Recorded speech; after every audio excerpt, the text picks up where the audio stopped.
نه شهر شهر سال شهر پدر شهر آسیب قوای مرکز شوی همون زورگوی ها هر کس زورگوی بود دا گاز دا میدان مارا تا پکتیا و خواست لوگر بدر جاجی و منگل کلش اگه ندامونم هیت بگم کانم مالا با نام آسیب قوای مرکز به امر یک نفر بود که فیلم آمد مارکت روز روشن داد. ما از طرف ازی بسیار زیر تهدید هستیم، بسیار زیر خطر هستیم. اولاد ما، جان ما، گدام ما، مال ما همگی زیر تهدید. من گفتم مدینه روز گفتم صدای تا نگشت کاری را که ما بزن میکنم والا قسم است که زمین دا آسمان بخوره که بگه یا میگیرم از توشید یا میزنم از همین دو کار. گفت یک ساعت بعد نفر د پشت دروازه شتا شد گفت مرا گفت نیست از قد مرمی زدنش. د تیرو څو ورځو راهیسې د افغانستان په سیاسي او امنیتي بحثونو او حتی په کورنیو او بهرنیو رسنیو کې د یو نوم تکرار بیا اوریدل کیږي، حسیب قوای مرکز. هغه قومندان چې د احمد مسعود په مشرۍ د ملي مقاومت جبهې تر چتر لاندې د طالبانو حکومت پر وړاندې د مقاومت او ازادۍ په نوم وسلواله مبارزه کوله، خو دغه قومندان د پنځشنبې په ورځ د پروان په سالنګ کې د اسلامي امارت د ځانګړو ځواکونو په یو ناڅاپي عملیاتو کې ووژل شو. د امنیتي سرچینو د معلوماتو له مخې حسیب قوای مرکز له خپلو دوو ملګرو سره ووژل شو او 10 نور کسان ژوندي ونیول شو. ویل کېږي چې هغه تازه له پاکستان افغانستان ته داخل شوی و او سالنګ ته راغلی و، خو د امنیتي سرچینو په وینا د دې ډلې هدف یوازې د غرونو په منځ کې پټ پاتې کېدل نه و، بلکې ادعا شوې چې دوی غوښتل د خلکو ترمنځ ویره او امنیتي ګډوډي رامنځته کړي. خو دلته د حسیب قوای مرکز کیسه ناڅاپه په یو عجیبه ځای بدلیږي، ځکه هغه یوازې د طالبانو مخالف قومندان نه و، د هغه پر وړاندې د تیر جمهوریت له دورې څخه د اختطاف، باجګیرۍ، د خلکو د زورولو، وژنو او نورو درنو جرمونو تورونه هم مطرح شوي وو. در قتل یک پلیس، در قتل یک کارمند شاروالی، در قتل یک خانم دست داره و این متهم به چپاولگری، رهزنی، غارت، اخلال امن و نظم عامه و زورگویی است. حتی د هغه مخالفان ادعا کوي چې د کابل په ځینو سیمو کې به خلک له هغه او د هغه له کسانو څخه ډېر سخت ویرېدل، ځکه د دوی په وینا حسیب او د هغه وسلوالو کسانو به داسې چلن کوو لکه د دولت له قانون څخه چې پورته وي. من در شهر کابل 24 ساعت میباشم، شمشیر زدم میزنم تا که زنده باشم، هستم میکنم همین کارا را. پدر کلانت مرا گرفتن نمیتونه. با ما علیپور نیستم، ما قیصری نیستم که بیادر. خو دلته د حسیب قوای مرکز د کیسې تر ټولو جنجالي برخه پیلېږي، ځکه د هغه ملاتړي هغه د مقاومت قومندان او د ازادۍ مبارز بولي، خو مخالفین بیا داسې تورونه مطرح کوي چې انسانیت پرې شرمېږي، لکه د قتلونو ادعاوې، د باجګرۍ روایتونه، د اختطافونو تورونه، د نشهیي موادو د کاروبار ادعاوې، د خلکو د زورولو کیسې او حتی د جنسي زورونې په اړه درنې دعوې هم موجود لري.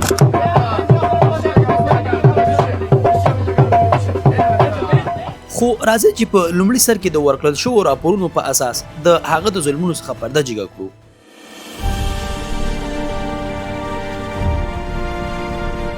ویل کېږي چې حسیب قوای مرکز د جمهوریت پر مهال د امنیتي ادارو له جوړښت سره تړاو درلود او په یوه ځانګړې امنیتي قطعه کې دنده ترسره کړې وه. د هغه د مخالفانو په وینا همدغه امنیتي سابقه، وسلې، اړیکې او نفوذ وروسته د دې سبب شول چې په کابل کې د هغه او د هغه د کسانو نوم د خلکو لپاره د ویرې له احساس سره وتړل شي. د یو روایت له مخې په شهرنو کې یو زرګر د باج ورکولو له غوښتنې سره مخالفت وکړ، چې د همدې مخالفت وروسته هغه او د هغه څو کارکوونکي په خپل دکان کې له سخت او تریخوالي سره مخ شول او پر هغوی ډزې وشوې. په پای کې د هغه کسانو د دکان څخه طلا او پیسې هم یوړې. بیا خبره د کابل بلې سیمې بهارستان ته رسیږي. هلته د یو پولیس په اړه داسې ادعاوې شوي چې د حسیب قوای مرکز د کسانو د یو موټر د تورو ښیښو د پلټلو هڅه یې کوله، خو د پلټنې پر ځای پرې ډزې وشوې او د هغه د وژل کېدو یا سخت ټپي کېدو روایت هم خپور شوی و. نو پوښتنه دا ده څنګه یو وسلوال کس کولی شو د قانون د ساتونکي پر وړاندې خپله وسله وکاروي او بیا هم د قانون له منګولو ووځي. خو کیسه دلته نه تمامیږي. د کابل د تایمني او بله ډیره درنه ادعا هم مخې ته راځي. ویل کېږي چې د یو سوداګر زوی اختطاف شوی و او د هغه د خلاصون لپاره یې له پلار څخه د 40,000 امریکایي ډالرو غوښتنه وشوه. ادعا کېږي چې دغه پیسې د همغه سوداګر د کور مخې ته په رڼا ورځ واخیستل شوې او همدا ځای دی چې د حسیب قوای مرکز د مخالفانو په روایت کې د باجګرۍ او اختطاف موضوع یو له بل سره تړل کېږي. خو لا تر ټولو درنې ادعاوې پاتې دي. د حسیب قوای مرکز د ډلې په اړه داسې تورونه هم مطرح شوي چې ګواکې د کابل په بېلابېلو سیمو کې د نشهیي موادو د انتقال او خرڅلاو له شبکو سره اړیکې لرلې. د دې روایتونو له مخې شراب، چرس، شیشه او د نشهیي موادو نور ډولونه به ځینو سیمو ته انتقالېدل او بیا به د پلورونکو له لارې خرڅېدل. په دې ادعاو کې د کابل د تایمني، کارتای پروان، کارتای چار، شهرنو، مکرویان، کارتای سی او چلستون نمونه هم یاد شوي دي. خو بیا هم باید واضح وایو دا د حسیب قوای مرکز او د هغه د ډلې پر وړاندې مطرح شوي تورونه دي د هغه د مخالفانو او راپورونو په اساس. همداراز له دې سره یو ځای د ښځو د ځورونې او جنسي ناوړه چلند په اړه هم ډېرې درنې دعوې مطرح شوي دي. ځینې روایتونه ادعا کوي چې د سیمې ښځې او ځوانې نجونې به د حسیب قوای مرکز او د هغه د کسانو لخوا ځورول کېدې. دا هغه ځای دی چې د حسیب قوای مرکز د کیسې تور اړخ تر ټولو درنېږي، ځکه که یو وسلوال د خپل سیاسي مخالف پر وړاندې جګړه وکړي دا یو سیاسي او پوځي موضوع ده.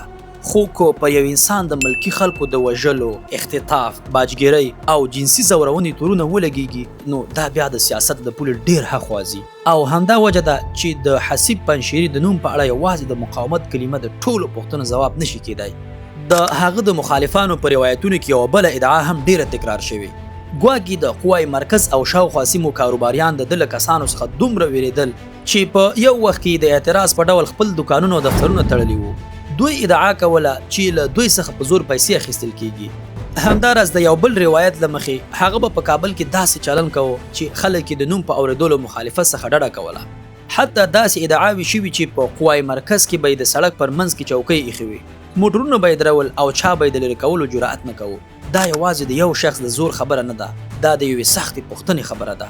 کله چې وسله د قانون ځای ونیسي بیا حکومت چیرته پاتې کیږي. خو د حسیب پنجشیري کیسه یوازې د کابل تر کوڅو محدوده نه وه. د هغه د مخالفانو په روایت کې د جمهوریت له وروستیو کلونو یوه بله مهمه پیښه هم راځي. هغه وخت چې د نوموړي د نیولو لپاره امنیتي ځواکونه پنجشیر ته تللي وو، ادعا کېږي چې ځانګړو ځواکونو د هغه د نیولو لپاره عملیات پیل کړل، خو حسیب له سیمې وتښتېد.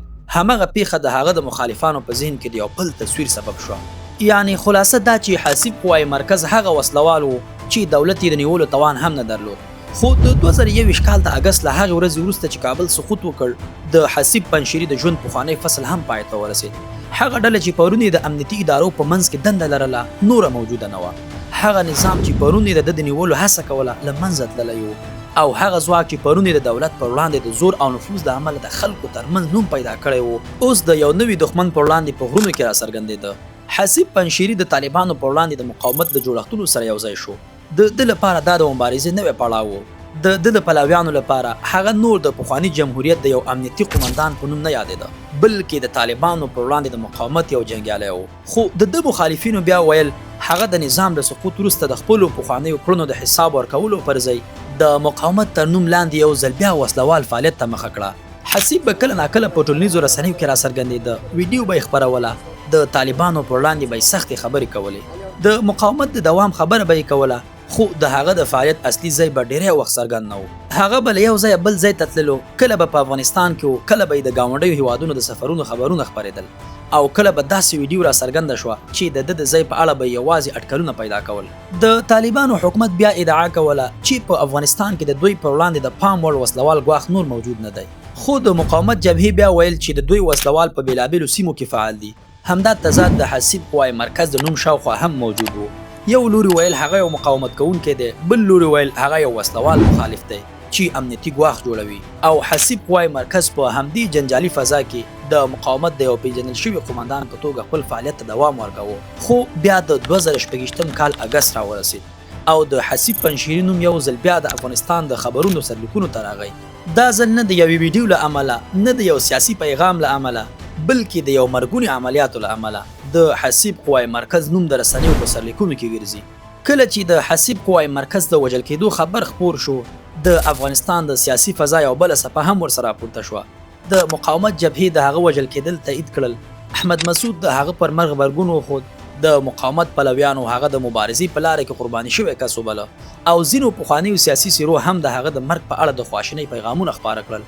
لکه د افغانستان متحد جبهې مشر سمیع سادات په یو اعلامیه کې لیکلي، د حسیب پنجشیري شهادت د مبارزې او د افغانستان د خلکو لپاره ستره ضایع ده، او هغه د ازادۍ، عزت او ولس د حقونو په لاره کې مبارز یاد کړی دی.